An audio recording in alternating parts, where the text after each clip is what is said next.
Hey everybody, welcome back to the Slasher Uprising channel, the home of the slasher movie. This is going to be episode number 56 of my slasher movie archives. In this video, I will be giving my review for Splatter University, also known as Campus Killings, released in 1984. Earn a higher degree in terror. Okay, so getting into the plot for this one. Students at a Ivy League university campus are thrown into total panic by a gruesome series of murders as young men and women are hideously picked off one by one. The killer, a horribly twisted psychopath escaped from an asylum, lurks in the darkest corners and strikes when least expected, including a drive-in and a classroom. Pretty young Julie, a sociology instructor, senses the terrible evil is coming for her next, and she pieces together the clues that lead to the ultimate showdown and a final exam in sheer blood-curdling terror. Okay, so getting into my thoughts for this one. Splatter University is a slasher movie that I have always enjoyed, even though I do have some mixed feelings about it. The truth is, this movie feels pretty disjointed to me, and there's a good reason for that. The movie was originally shot and filmed in 1981, but because of its short runtime, more scenes were filmed in 1982 to complete the movie and to pad the runtime. And then the movie finally released in 1984.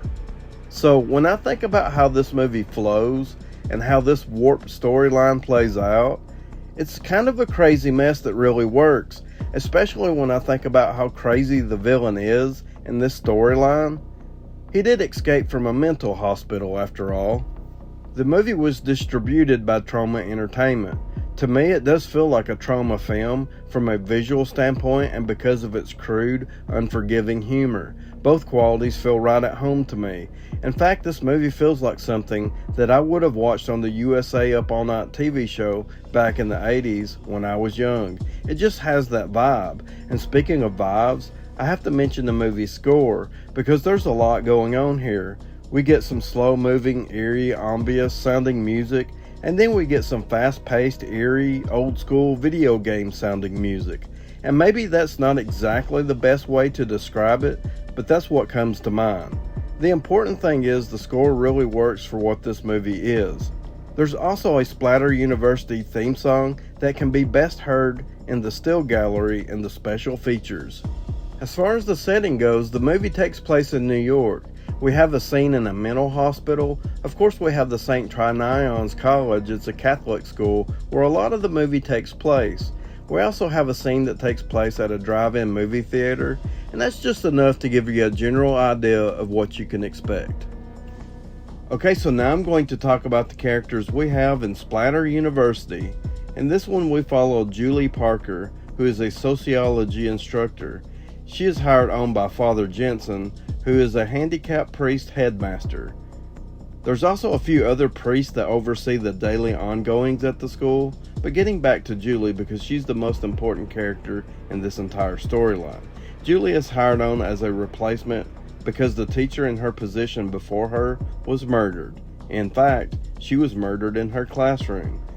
Julie becomes friends with two of her co-workers, fellow teachers Cynthia and Mark. Julie and Mark hit it off and there's romance in the air, but how will it play out? As the students in Julie's classroom start getting picked off one by one, Cynthia tries to help Julie figure out who's responsible for the murders. And then we have the students. What a group of scumbags, and that really only applies to the male characters. The female students are reasonably normal. Spoiler alert, oddly, they are the only ones being murdered. The male characters get a free pass. This is the only slasher movie that I have ever seen to give such a strange dynamic. We have one guy who's mad because his teacher got murdered and he had to change classes. How inconvenient for him. Another guy skips class to try to hook up with his girlfriend's roommate. Later, his girlfriend is murdered and put into a dumpster. As the group approaches the car, they discover they bought ginger ale instead of beer. They start tossing the cans into the dumpster where his dead girlfriend's body lays. We have a guy named Wolf who actually howls like a wolf. When he hears that one of his fellow classmates was murdered at a drive-in, a girl that was actually pregnant, His response is, "Really? What was playing?" Oh shit, what was playing? That's just a small sample of the low-life scumbag male student characters in this movie.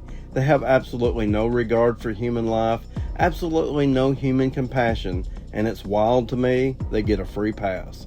Julie is clearly the standout character in the storyline, but I also wanted to mention Mrs. Bloom, who's actually booming with personality. You know, it seems to me if you're going to kill someone, you at least know them real well. She is the overseer of the apartment building where Julie stays. Overall, the characters are a little hit and miss for me. Some of them can be pretty annoying. I thought the acting was decent enough for a low-budget slasher movie, so there's no complaints there. Okay, so now I'm going to talk about the most important part of a slasher movie, that is the killer and the kills. There's not really a lot I can say about the killer in this one, without giving too much away. They do attempt to set up some misdirection with the killer, but I feel like this one is pretty easy to figure out. The movie opens with our villain locked away in a mental hospital. One of the male psychiatric nurses is murdered, stripped of his clothing, and then he is stuffed into a closet. Our newly disguised villain cleverly escapes. 3 years later, murders start happening again at a Ivy League university campus. At this point on, there's a common theme with the rest of the victims. There's a really unique twist that happens near the end of the movie. Something that you almost never see happen in a slasher movie, and I thought that was pretty cool. I really like the wink to Psycho at the end of the movie. It's similar to Psycho, but way more perverted. And as far as the kills go, the movie has a pretty decent body count with around 7 or 8 kills. We do have an off-screen kill that I wanted to mention. I will say if you're going to do off-screen kills, at least have them to make an impact. Let's just say it was a gruesome discovery. A lot of the kills consist of stabbings, with the knife being pointed directly at the camera.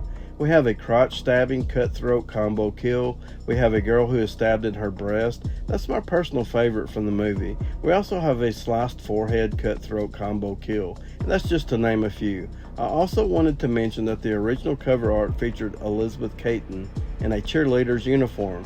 She wasn't actually in the movie, but most slasher movie fans will recognize her from Friday the 13th Part 7, The New Blood. Overall, I enjoy Splatter University where the school colors are blood red. It's a fun and entertaining low-budget slasher movie that I revisit from time to time. It's not necessarily one of my favorites, but I do find myself coming back to it from time to time. IMDb gives Splatter University a 4 out of 10. I'm going to give it a 6 out of 10. Remember, evil never dies, it rests a while. It watches, it waits. If you liked the video, give me a thumbs up and subscribe to the Slasher Uprising channel, the home of the slasher movie. Tune in each and every Saturday night as evil takes back the night. Be sure to comment below and let me know if you have seen Splatter University, or just let me know what you think of the video. And as always, I would like to thank you all for watching.